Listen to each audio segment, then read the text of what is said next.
Covid കാലത്ത് തൂവലുകളിൽ ചിത്രം വരച്ച് ജനശ്രദ്ധ നേടിയ ഒരു യുവ പ്രതിഭ ലാക്മി മേനോൻ. ഉണ്ണി ഗണപതി.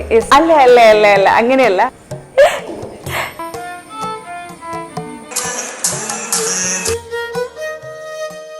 ഒരു ചിത്രകാരി മാത്രമല്ല, മറിച്ച് മൾട്ടി ടാലന്റിലുള്ള ഒരു പേഴ്സൺ കൂടിയാണ് ഇവർ.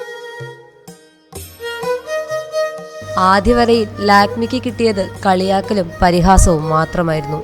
ആ പരിഹാസവും കളിയാക്കലും ലാക്മിക്ക് ഊർജമായി. ഗ്രിഡ് മെത്തേഡിലൂടെ ലാക്മി തന്റെ ചിത്രങ്ങൾ മെച്ചപ്പെടുത്തി. നമ്മൾ ഈ ഫേസ്ബുക്കിൽ പോർട്രേറ്റ്സ് കാണുമായിരുന്നു, പിന്നെ ആക്ടേഴ്സിൻ്റെയും മറ്റു കാര്യങ്ങളായിട്ട്. അപ്പോൾ ഒരു മോഹൻലാലിൻ്റെയോ മറ്റോ ഫോട്ടോ കണ്ടപ്പോഴാണ് ശരിക്കും ഒരു ടേണിംഗ് പോയിന്റ് വരയ്ക്കണം എന്നുള്ളൊരു ലെവലിലേക്ക് വന്നത്. ആദ്യത്തെ വരാന്ന് പറയുമ്പോൾ ഭയങ്കര ഫെയിലിയർ ആയിരുന്നു, പറയാൻ പറ്റില്ല. മോഹൻലാൽ അല്ലെങ്കിൽ ഇവിടെ ലിപ്സ്റ്റിക് ഇട്ട സ്റ്റൈലിലായിരുന്നു കിട്ടിയത്, അതുകൊണ്ടൊന്നും പറയാനില്ല.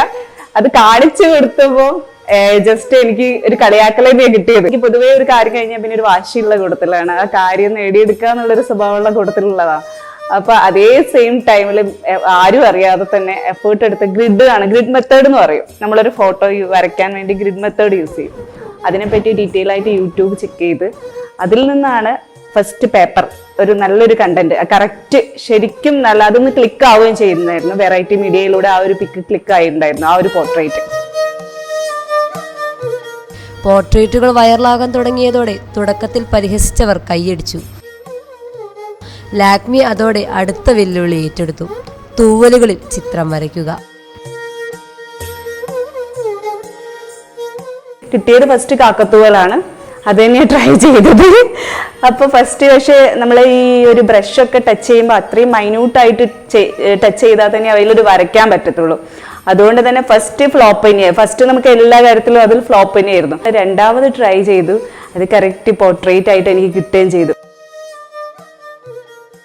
അങ്ങനെ ഓർഡേഴ്സ് വരാൻ തുടങ്ങി. ഇവിടുന്ന് പുറത്തുനിന്നും ഒക്കെ കുറേ ഓർഡേഴ്സ് ചെയ്തു കൊടുത്തിട്ടുണ്ടായിരുന്നു പോർട്രേറ്റ്സ്. ലാക്മിയുടെ വരകളിൽ കൂടുതലും തെളിയുന്നത് ഇഷ്ടദൈവങ്ങളും പ്രിയപ്പെട്ട താരങ്ങളുമാണ്.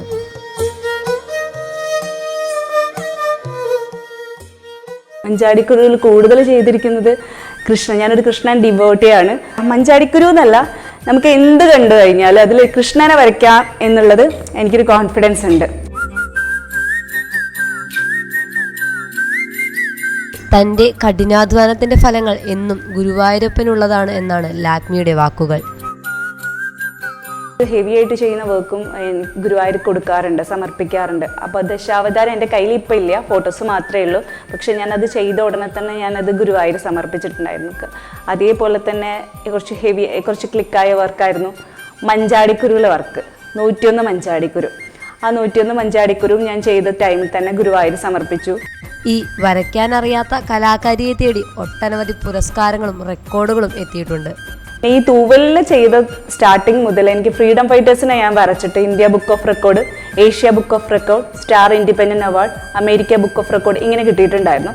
ദെൻ ആഫ്റ്റർ മഞ്ചാടിക്കുരുവിൽ ചെയ്ത സമയത്ത് അതിൽ URF അവാർഡ് കിട്ടിയിട്ടുണ്ടായിരുന്നു. 113 അരിമണിയിൽ കൃഷ്ണനെ വരച്ചിട്ട് അതിൽ ഹരേ കൃഷ്ണ എന്ന് അറേഞ്ച് ചെയ്തിട്ട് എനിക്കിപ്പോൾ URFന്റെ വേൾഡ് റെക്കോർഡും കിട്ടിയിട്ടുണ്ടായിരുന്നു.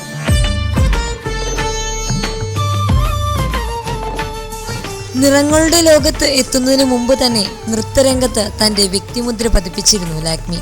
ഗുരുവായ ഗായത്രി മധുസൂദന്റെ കീഴിൽ മോഹിനിയാട്ടം അഭ്യസിക്കുന്നതിനോടൊപ്പം തന്നെ നൃത്യകി എന്ന കലാക്ഷേത്രയിലൂടെ കുരുന്നുകൾക്ക് തന്റെ നൃത്തപാഠങ്ങൾ പകർന്നു നൽകുന്നു. ഒരിക്കലും നമ്മൾക്ക് ഒരു ഗുരു ഇല്ലാതെ ഒരിക്കലും നിൽക്കാൻ പറ്റില്ല. കാരണം എന്താ വെച്ചാൽ ഇല്ലെങ്കിൽ മടി പിടിക്കുക. നമുക്ക് പുതിയതായിട്ട് പഠിക്കാൻ പറ്റുക നമ്മളുടെ അടുത്ത് ഗുരുവിൻ്റെ അടുത്ത് നിന്നായിരിക്കും. അപ്പോൾ ഡാൻസ് മുന്നോട്ട് പോകുന്നുണ്ട്, പ്രോഗ്രാംസ് കാര്യങ്ങളൊക്കെ ചെയ്യുന്നുണ്ട്, അങ്ങനെ പോകുന്നുണ്ട്. കലയോടുള്ള ലാക്മിയുടെ ഇഷ്ടം അവിടെയും തീർന്നില്ല. അടുത്തതായി ലാക്മി കയ്യിലെടുത്തത് വയലിനായിരുന്നു. അത് പൊതുവേ എനിക്ക് ആർട്ടിനോട് ഇഷ്ടമുണ്ട്. ഒന്നാമത് എനിക്ക് ഈ പറഞ്ഞ ഈ ഡാൻസ്, മ്യൂസിക് ചെയ്തിട്ടുണ്ടായിരുന്നു. പക്ഷെ അത് എനിക്ക് എന്തോ കണ്ടിന്യൂ ചെയ്യാൻ പറ്റിയിട്ടില്ല. ഡാൻസിലാണ് ഞാൻ സ്റ്റാർട്ടിങ് മുതലേ പോയിക്കൊണ്ടിരിക്കുന്നത്. വയലിൻ എനിക്ക് കുറച്ച് ടൈമായിട്ടുള്ളൂ. അതിനോട് വല്ലാത്തൊരു ക്രേസ് തോന്നിയപ്പം ചെയ്യാൻ തുടങ്ങിയതാണ് വയലിൻ.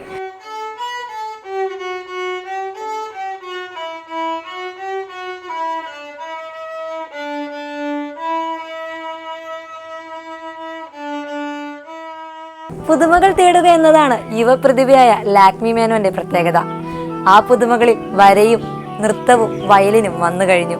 പുതിയ പുതുമകൾ തേടി ലാക്മി മേനോന്റെ യാത്ര തുടർന്നുകൊണ്ടേയിരിക്കുന്നു.